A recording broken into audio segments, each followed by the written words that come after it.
presensya. Patuloy kami lumalapit ng hindi ng babayan.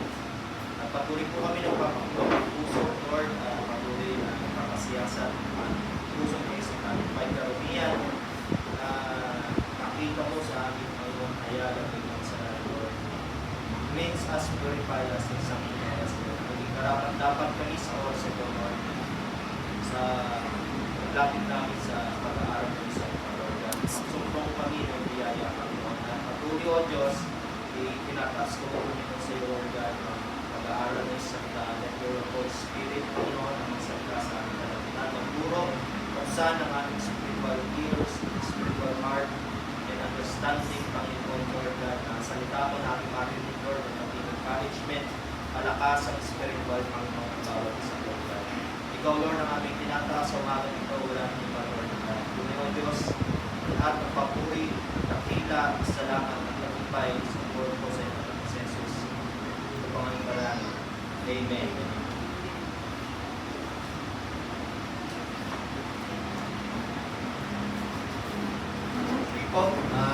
Maaari na po tayong makaupo.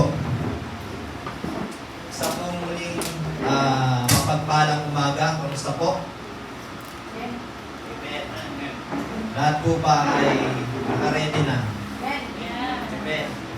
Kung po kayo matutulog ha? Alam ko, bigyan niyo lang ako ng 20-30 minutes. Tingnan po natin. Yun po yung sa akin. So, muli po isang mapagpalang umaga mga kapatid. Ako po ay nagpapasalamat sa Diyos. Muli tayo ay narito sa inyong harapan upang dalhin ang kanyang salita. At ako ay blessed dahil alam ko, Lord, ng Panginoon ay may gagawin sa bawat isa sa buhay natin. Amen? So, start ako sa question. Naramdaman niyo na ba na ang pag-share ng iyong pananampalataya ay napakahirap?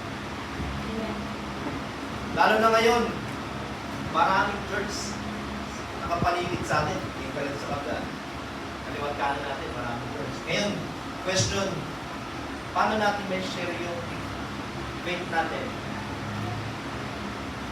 Parang sa isip natin, napakahirap. Maybe kulang yung ating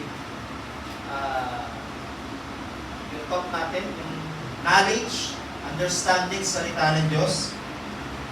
Baka maaari tayong masabing hindi kaaya-aya or mali na sasabihin. Paano kung tanungin ako at hindi ko masagot yung tanong nila? Kaya minsan sa mga mananampalataya, ang nangyayari, sarado ang bibig, tatahimik na lang. Amen po? Yan po yung nangyayari ngayon. Sa ating pong passage ngayon, makikita po natin na ito ay makakapag-refresh natin. Baka kapag kung kayo tahin, siguro baka maging maboka na kayo. Amen?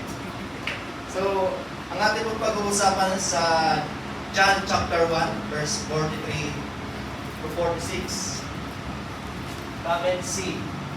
So, sabi po sa John chapter 1, verse 43, that they following Jesus would go forth into Galilee and find Philip and said unto him, Follow me. Verse 44, now Philip was of Bethsaida, the city of Andrew and Peter. Verse 45, Philip find Nathanael and said unto him, We have found him, of whom Moses in the law and the prophets did write, Jesus of Nazareth, the son of Joseph. And 46, and Nathanael said unto him, Can there any good thing come out of Nazareth?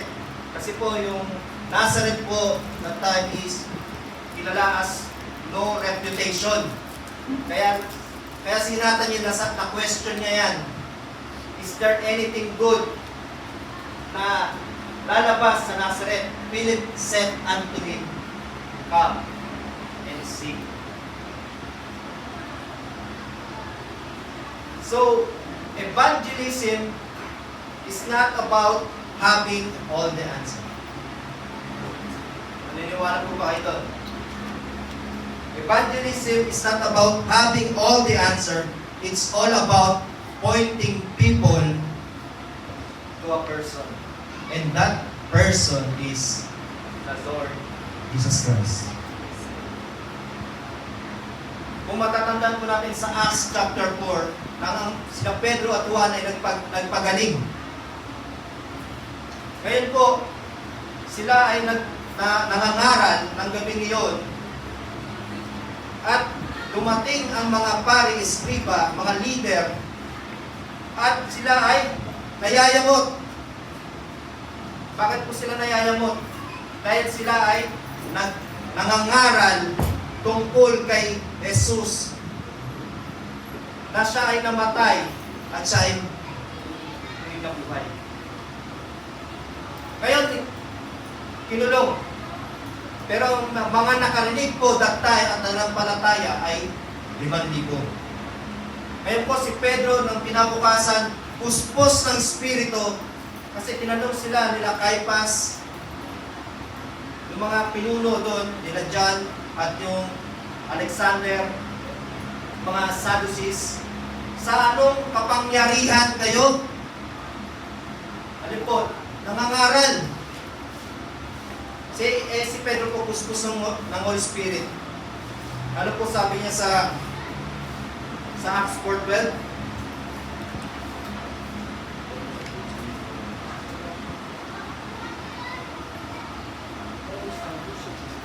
Balik tayo sa 10. Let it be known to all of you and to all the people of Israel that by the name of Jesus Christ of Nazareth, whom you crucified, whom God raised from the dead, by Him, this man is standing before you well.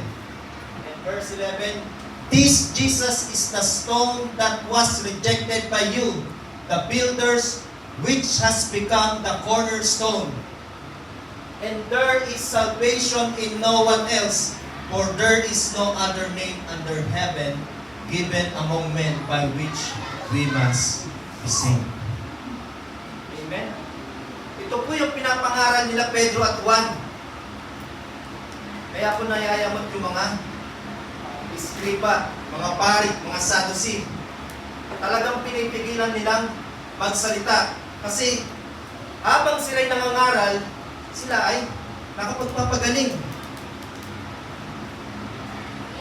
Ang lingkod ng Diyos ay nakapagpapagaling.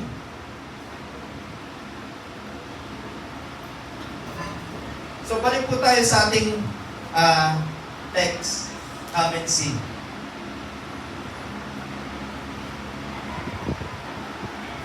So sabi po sa gospel na binasa natin kanina, ito po ay nakakapag-refresh sa atin. Bakit po? Makikita natin yung sinasabi ng Panginoong Hesus at nung response ni Philip at ni Nathanael. So unang-una po, makikita natin dito sa verse 1, the next day Jesus decided to leave for Galilee. Ano po ang nangyari? Finding Philip. Ano po sabi ng Panginoon Jesus kay Philip? Follow me. So Philip, like Andrew and Peter, was from the town of Bethsaida. And now Philip found Nathanael and told him, we have found the one Moses wrote about in the law. And about him the prophets also wrote, Jesus of Nazareth, the son of Joseph. Can anything good come from them? Nathanael asked, come and see, sabi ni Philip. So, unang-una po, ang Panginoong Hesus ang nag-take ng initiative. Ang Panginoong mismo ang nag-decide. Siya ay hanapin niya si Philip. So, makikita po natin dito, ang Panginoong Hesus ang naghanap kay Philip. Hindi si Philip ang naghanap kay Jesus. So ito po, makikita natin dito, na bago pa natin isipin ang Diyos, iniisip na tayo ng Diyos. Bago pa natin banggitin ang pangalan ng Panginoon, Ang Panginoon na po nagbabanggit sa pangalan natin. Minahal natin ang Diyos, pero una tayong minahal ng Diyos. Kaya po, we seek Him because natagpuan niya tayo. Natagpuan po ang bawat isa sa atin ng Diyos. Kaya po natin siya hinahanap. Kaya nga po sabi na sa Luke 19 verse 10, the Son of Man came to seek and to save the lost. Kaya po, bago pa natin iniisip ang Diyos, alam na ng Diyos, iniisip niya na ang bawat isa sa atin. Kung ano ang kalagayan ng bawat isa. Hindi tayo nawala sa isip ng Diyos. Yung tayo lang naman nakakawala sa isip. Tayo mismo ang nawawala sa Diyos eh. Kaya lagi tayo hinahanap ng Diyos. Hinahanap niya kung nasa na ba itong mga anak niya na nagliliwaliw.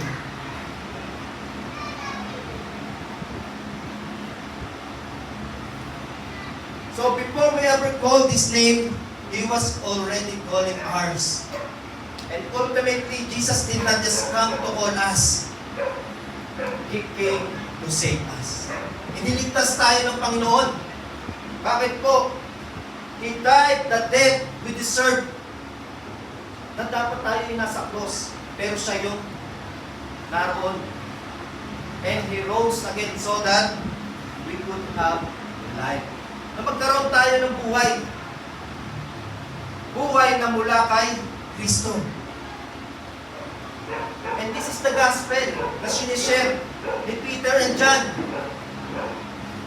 Na kay Yesu Kristo na merong pagkabuhay muli sa kamatay. Merong buhay. At yun nga, nayayamot ang mga pari, mga leader, captain ng guard. Nayayamot sila. Dahil sila'y nangangaral sa pangalan nito kay Yesu Kristo. Pero hindi nila mapigil ang Holy Spirit.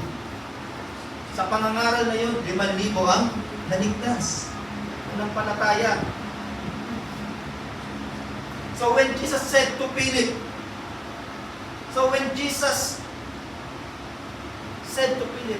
follow me. Anong naging response niya?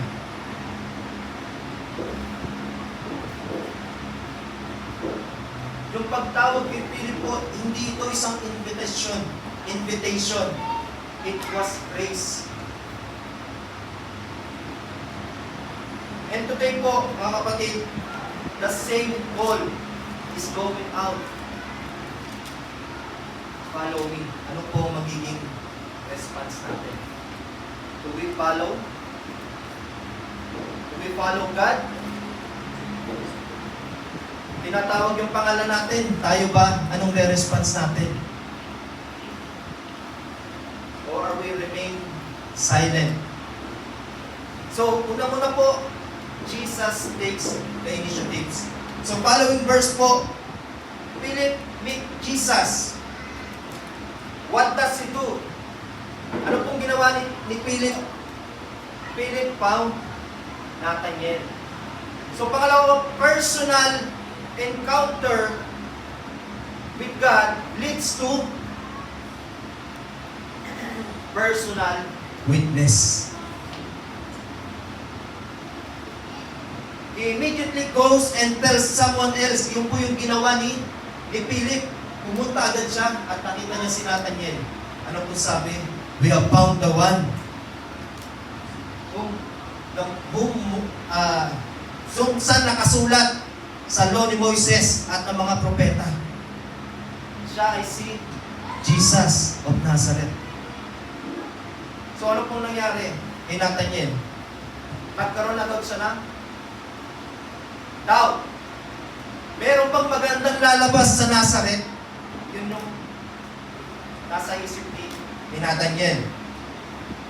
So si Philip po, na ma-encounter niya ang Panginoong Jesus, he immediately share kung ano yung experience niya. Hindi siya naghintay, hindi siya nag-hesitate, hindi niya sinabing, kailangan ko pang mag-train. Kailangan ko maging malalim. Ano sabi niya? We have found Him. Kaya po, church, ito po yung importante. Hindi natin ma-share kung ano yung hindi natin na-experience. Kailangan na-experience mo muna yung total encounter mo kay Lord para ka makapag-share. Hindi yung sinasabi. I-share mo yung sinasabi ng Biblia. Kasi po ito, experience ng mga apostle. Kasi po sila yung naka-encounter kay Lord. Sino na po ba naka-encounter dito kay Lord? Amen? So, hindi ko natatanong ano yung response ko, ha? So, we cannot share what you have not experienced. But once you truly encounter Jesus, hindi ka na makakapaghintay sa iyong sarili. Immediately, kailangan mong masabi, ma-share mo ito. So, si Philip po, hindi siya nag-sermon kay Nathaniel. Hindi siya nag-explain ng kung ano pa man. Hindi siya nakipag-debate, kundi sinabi niya lang, we have found the one, Jesus. So, it's not about having a deep theology. It's not about having a perfect words. Simple lang po yung sinabi ni Philip. Come and see. Simple two words, pero nakahikayat.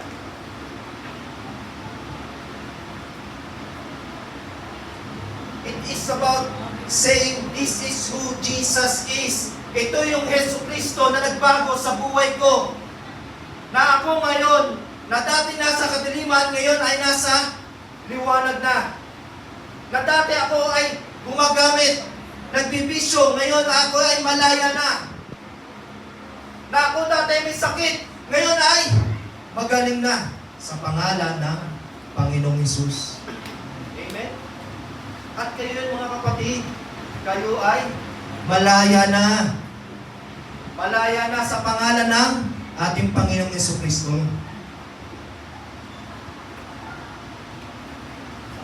Because if you have encountered the Lord Jesus Christ, meron ka talagang desire na i-share siya sa iba. Kaya po mga kapatid, minsan nagiging question din to sa akin. Kasi as an associate pastor, mahirap talaga. Diba? Lalo na ako nasa office. So when ako po ay yung mag-handle na, wala akong ibang maisip na quote of the week. May gano'n kasi. Nag-rotate kami, 4 kami. So wala akong maisip, mga quote of the week nila, may Megatron, merong mga quote of the week nila, merong mga kilalang mga magaling mag-quote. Yung iba nakukuha sa mga artista. Ngayon ako, dumating sa akin, yung quote of the week ko is, shinare ko yung salita ng Diyos. Ngayon po, lumapit sa akin yung tiyan ko, baka pwede namang pabago yung yung quote of the week mo, baka meron ma-open. Sabi ko,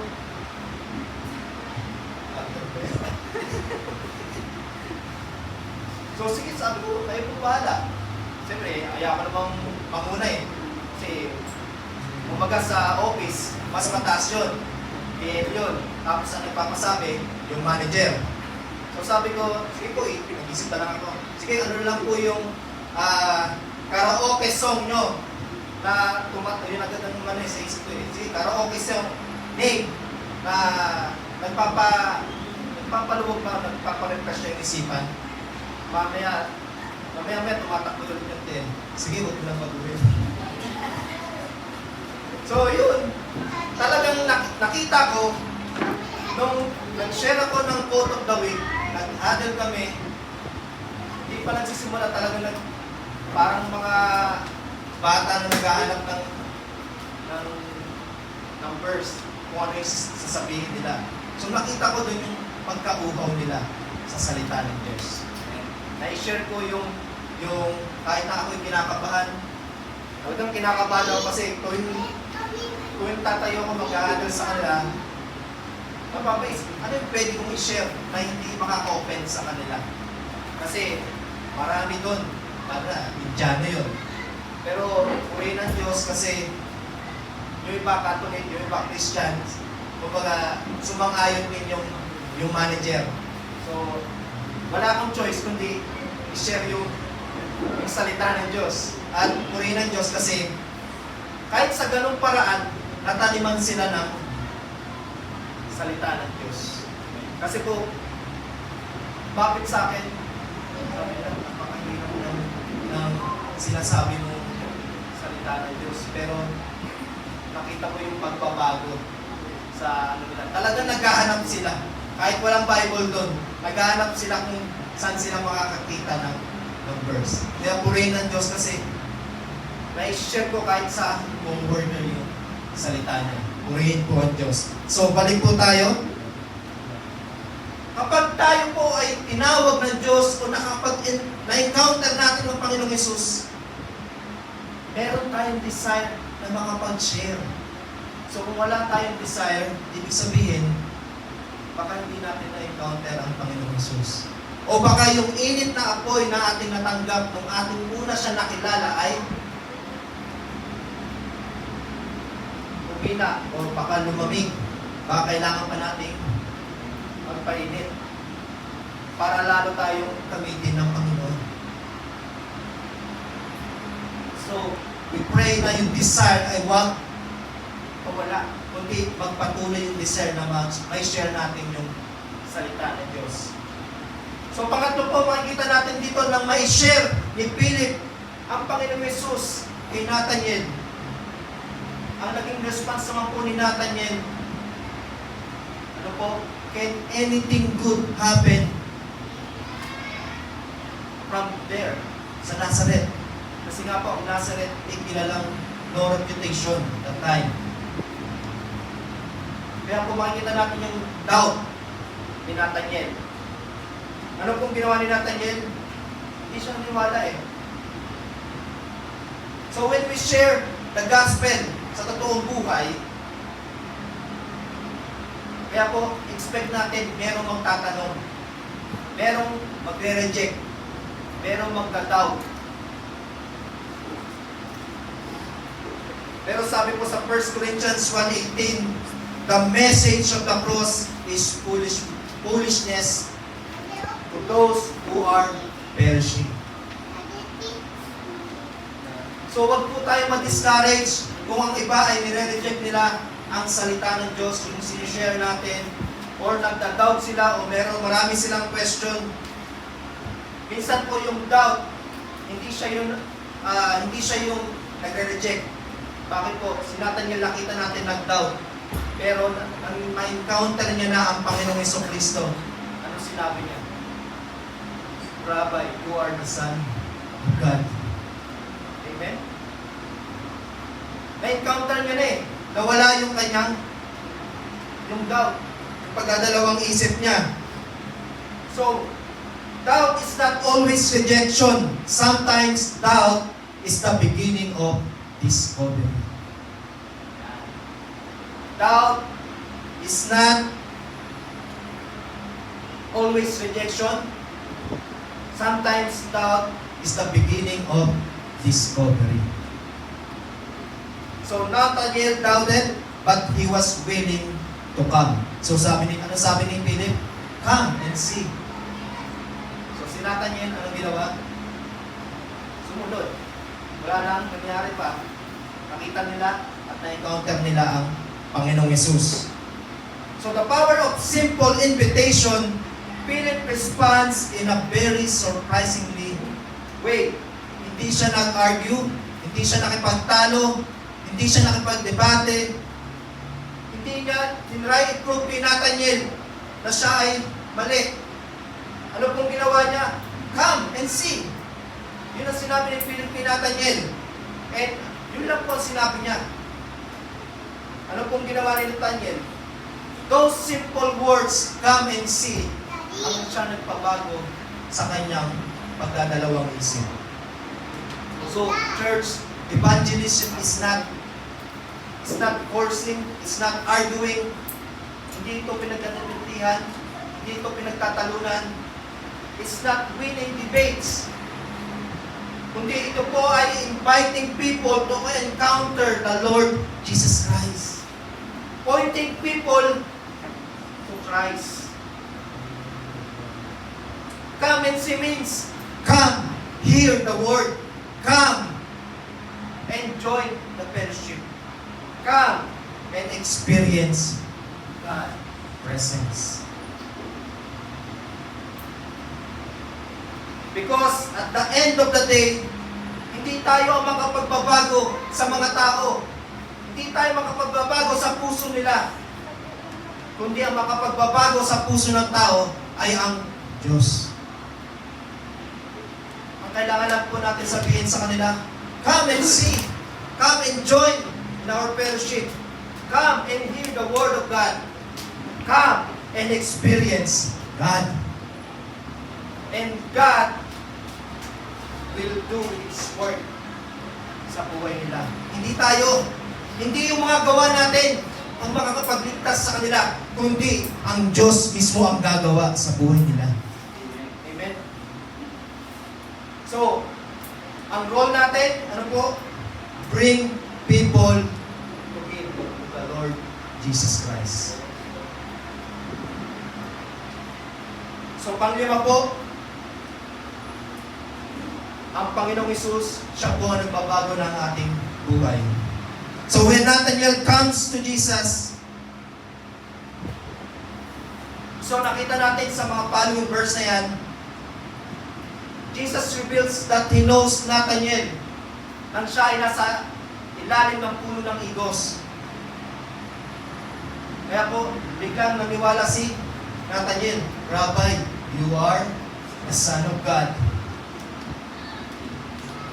So, it's really important to encounter the Lord Jesus Christ sa buhay natin. Kasi, yan po yung may share natin sa iba. Hindi natin may share ang Panginoong Hesus kung hindi natin ito na experience.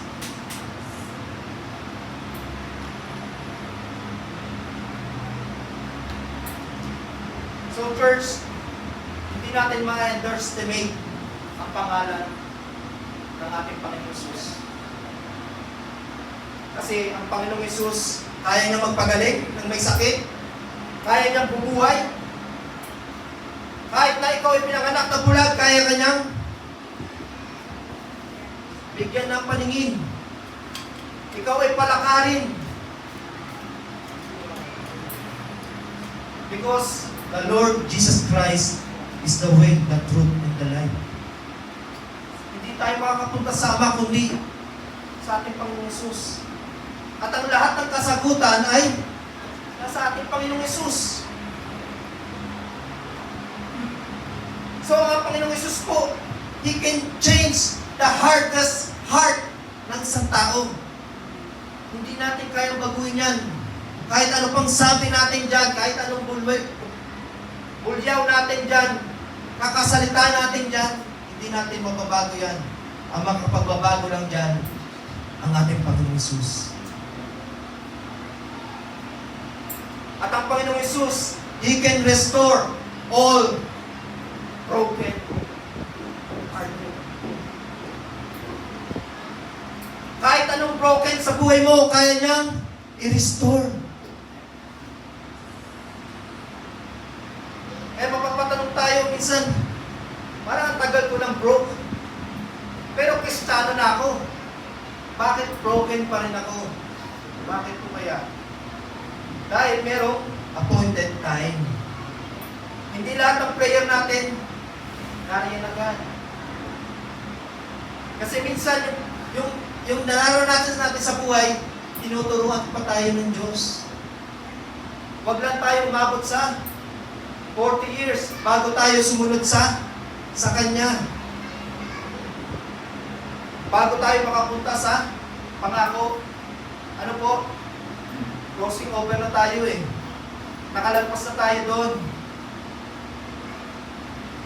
So, ang kailangan po natin gawin is mag-response kapag po tayo ay tinawag ng Panginoon. He can save anyone because salvation is not our work. It is Him. So, mga kapatid, to summarize po lahat, ang Panginoong Hesus, siya po ang tumatawag. Siya ang tumatawag sa atin at ano po yung ating magiging response. Do we follow? We will share the Word. We will share the Lord Jesus Christ. Kung ano ang kanyang tinuturo at yung iba, bahala na po ang Panginoon. Nakikilos. Siya ang magpapadala, siya ang magbabago ng buhay ng tao, at ang Panginoong Hesus, siya ang magtra-transform sa buhay po ng bawat isa na siya natin. At siya din ang nag-transform sa buhay natin ngayon.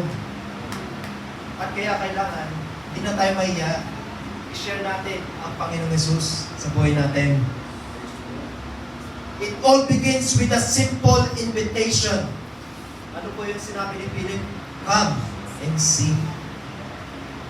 So, final challenge po, let me ask you today, who is your Nathaniel? Who is your Nathaniel? A friend, a co-worker, your family. Hindi natin kailangan ng perfectong salita. Just invite them. Come and see.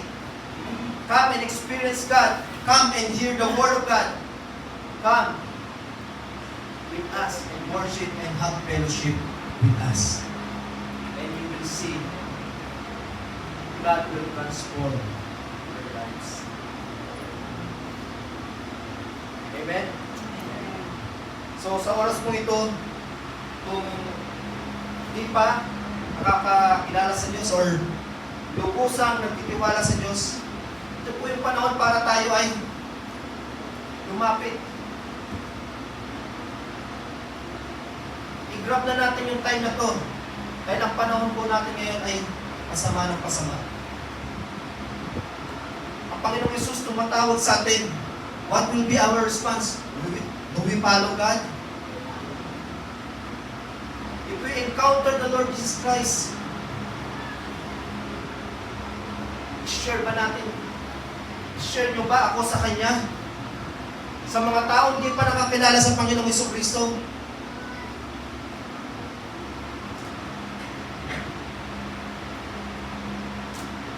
dalhin natin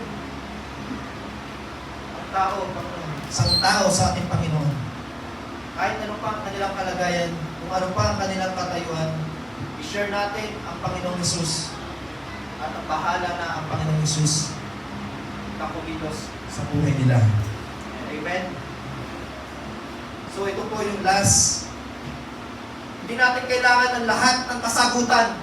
Dahil ang kasagutan ay nasa ating Panginoong Hesus lamang. Amen po? Just lead people to the one who